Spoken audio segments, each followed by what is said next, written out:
All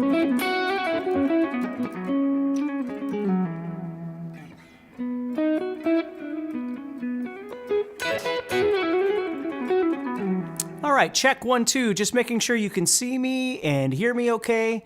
Go ahead and throw a hello in the chat so I can see where you're from, YouTube or Facebook or wherever it is you are. And welcome to a Monday Guitar Motivation. Let me know if you can see me and hear my voice, hear my guitar.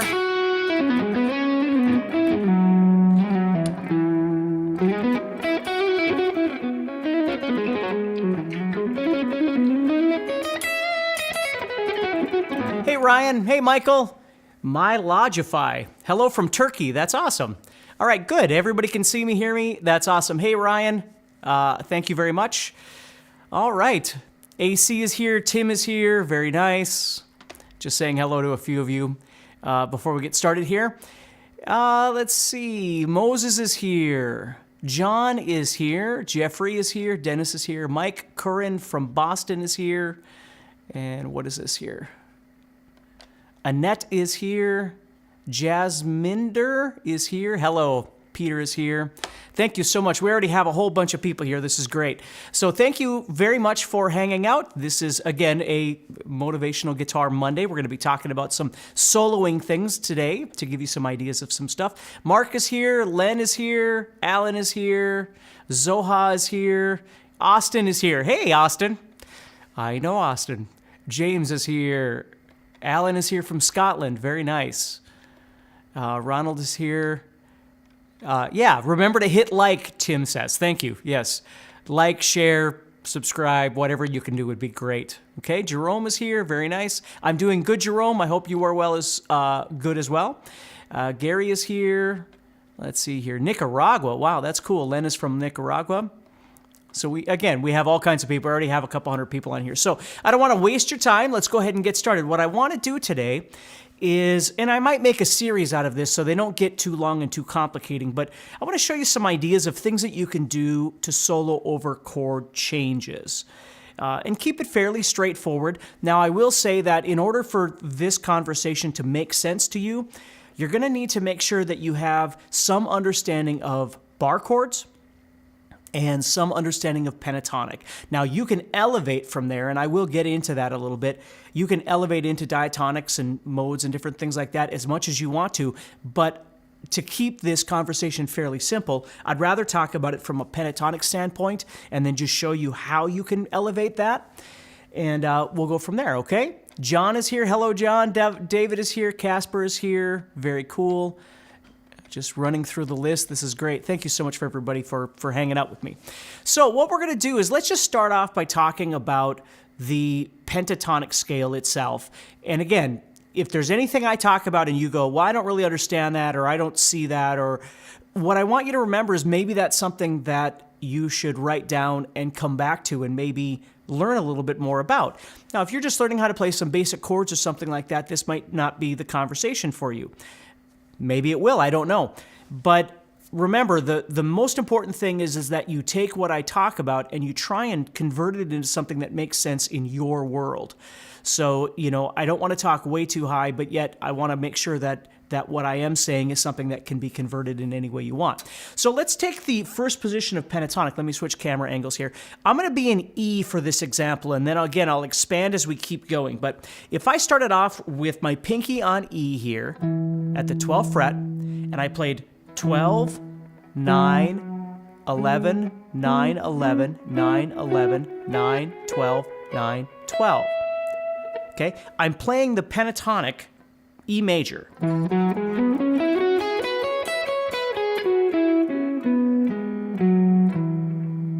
Okay, now the nice thing about that is you can move that anywhere you want. If you wanted to be an A, you would simply take this entire thing, move down to A, and play the same thing. So you'd have 5, 2, 4, 2, 4, 2, 4, 2, 5, 2, 5. Or if you wanted to be in C, you'd go to the 8th fret.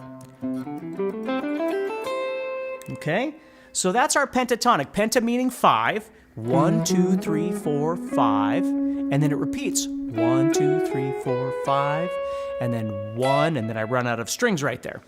Now, we can learn to play the pentatonic across the entire fretboard, and eventually I would strongly recommend that you do that if you haven't already done that. because everything that we're going to talk about is usable anywhere on the fretboard. But I'm just trying to find something that's fairly easy for everybody to sort of grasp on. So if I take that E major right there at the 12th fret, what I want to be aware of is surrounding that position are two E major bar chords. Okay? So if I play that 12, 9, 12, 11 thing, this thing here that I just played, if I look right here at the 7th fret of the 5th string, I've got a 5th string bar chord E major sitting right here. So what I want to see, if you've never done this before, I want to see the connection between the pentatonic that I'm playing here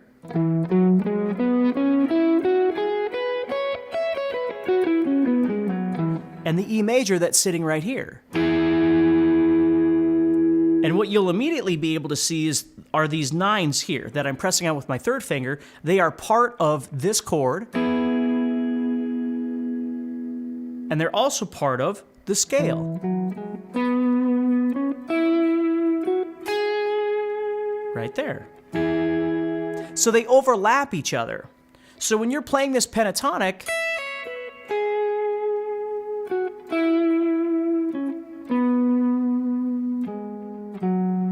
now, I could go back to the 12 here, but oftentimes what I like to do is take that 12th fret, which is E, and I'll move it back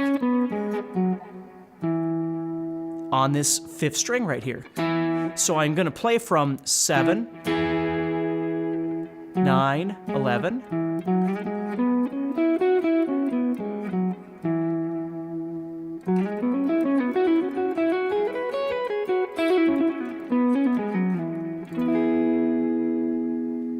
Okay, so what you can see there is I'm simply trying to connect those two shapes together, the pentatonic major and then the E major bar chord, 5th string bar chord.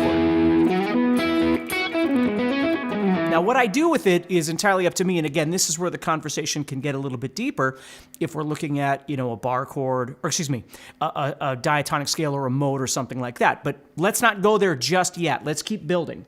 So I'm going to go back out here again to this. And I've got my 5th string bar chord sitting right here. I've got my E major pentatonic sitting right here. Well, I also have an E major 6th string bar chord sitting here at the 12th fret. So it's E, 1 octave higher right here. Okay? So I can also see some overlap between what's happening here and here. Now, there's not a lot of overlap because it's just a little bit too far out, but there is a little bit of overlap. There's this note right here, and there's these two notes right here. Okay?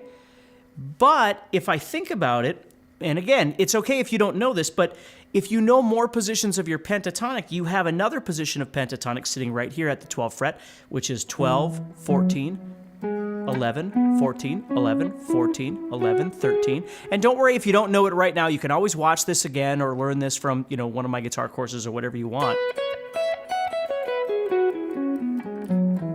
And that is sitting literally right over the top of this E major bar chord.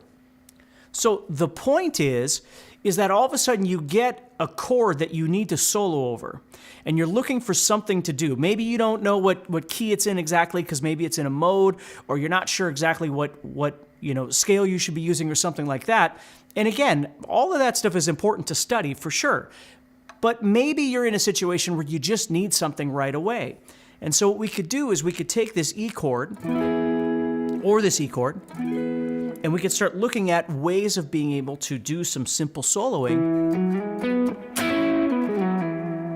using that pentatonic that kind of merges these two scales together, these two chords, excuse me.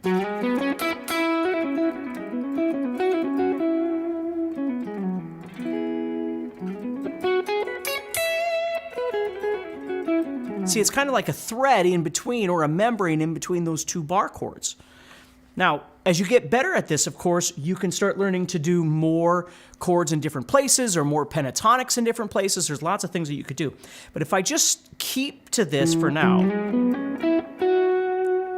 and know that if I find a 5th string bar chord, if I just work off the right-hand side of that, because right off the right-hand side of that is my major pentatonic, okay? And if I was in E major as a 6-string bar chord, I know I could work off the left-hand side and play that exact same thing. Unless I know more of my pentatonic shapes, then of course I could play right over the top.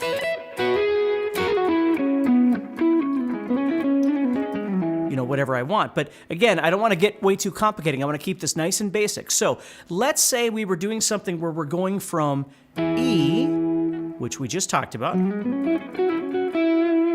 and then the song goes to D. Okay, well, if we keep that same idea, I've got D sitting here as a 5th-string bar chord. I've got D sitting here as a 6th-string bar chord. And in between is that pentatonic major sort of membrane, if you will, that's sitting right there.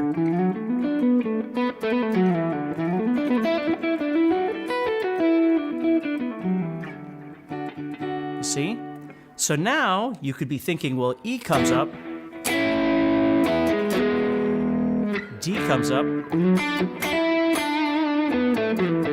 and you do something over that D. You see? Now maybe A pops up. Now this one's a little bit harder, but let's look at this. So we have A sitting here on the 6th string, and we have A sitting down here, which is technically an open chord, but it's the 5th-string bar chord. So in between that, there would be that membrane. Now that's not really in the same position that we're in right now, so we'd actually have to shift, but at least it would give you an availability of being able to do something, right? So if you were playing over E,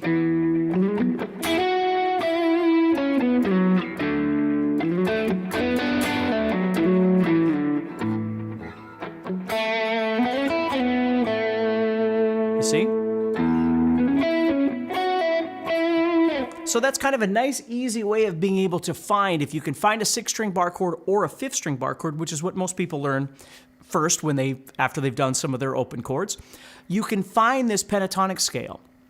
Now, the truth is, the more positions you can see of chords, and the more positions you can see of the scale, whatever scale it is that you're learning, the more options you have, right? So don't get weirded out if you're already having a hard time following along.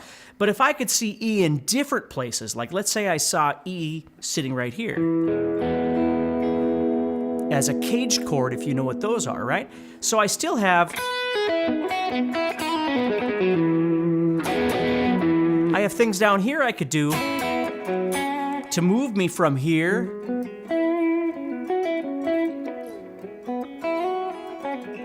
into here, and then down into my E down here. So there's lots of ways that you can move, or maybe you you know some diatonic stuff, right? So instead of just playing pentatonic, you start adding in your major 7th, because around this pentatonic you can see the notes of your diatonic, right? Maybe that's what you know. Or maybe you're playing a mode, so you're looking at Mixolydian with a flatted 7. You know, whatever it might be, you can expand these, but you can still expand on the idea of visualizing these chords and then finding that pentatonic membrane in between those chords and then expanding that however you want, right? And again, let's just take square one here. If you're just learning how to play pentatonic, for instance, just do what I'm doing. If you've already done a little bit of this, you might start exploring some other positions of pentatonics or some other positions of these scales, these chords, excuse me, around the fretboard, and seeing the relationship. Because that's the most important thing. Like if I see this E major bar chord sitting here, again, doing exactly what I just showed you, I can come up here, do whatever it is I want to do. But I can do stuff over the top of this.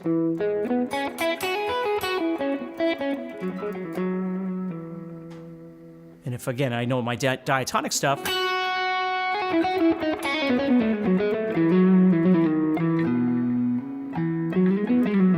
can do more stuff, but I don't have to. The point is if all of a sudden you're kind of panicking and going, well, I'm not sure what I'm supposed to do over this. The nice thing is, and I always call this chord chasing, but the nice thing is that if you have some sort of little shortcut like this, it can get you through the situation until you have more time to figure out what you're going to do, you know, develop a plan, more learning, more understanding, whatever it is. So no matter what chord, even if the chords don't fit in the key, like let's say you're going from E to D to C sharp.